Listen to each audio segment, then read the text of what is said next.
High, কেমন আছো সবাই? আজকে রান্না করছি মাটন। মাটন, বাঙালির মাটন। আমি এখানে 1.5 কেজির মতো মাটন নিয়েছি। ওটা দই আর সর্ষের তেল দিয়ে ম্যারিনেট করে নিয়েছি।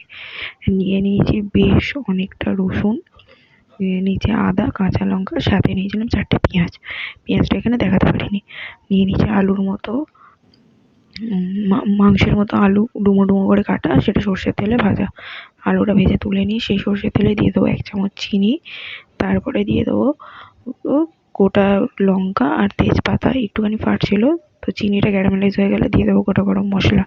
তারপর 4টে যে পেঁয়াজ কুচো করে রেখেছিলাম সেই কোঁচানো পেঁয়াজটা দিয়ে দেবো। দিয়ে পেঁয়াজটা হালকা করে নুন ছড়িয়ে চাপা দিয়ে দিয়ে রান্না করতে হবে। দিয়ে দেবো হচ্ছে একটা বাটিতে হলুদ গুঁড়ো, ধনে গুঁড়ো, জিরে গুঁড়ো আর কাশ্মীরি লঙ্কা গুঁড়ো জল দিয়ে ভিজিয়ে রেখেছি।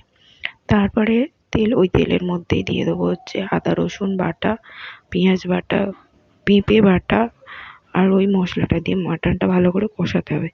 মাটন কষানো আর এইরকম কালার এসে গেলে আর সিদ্ধ হয়ে গেলে মাটন নামিয়ে দেবো গরম মশলা ছড়িয়ে।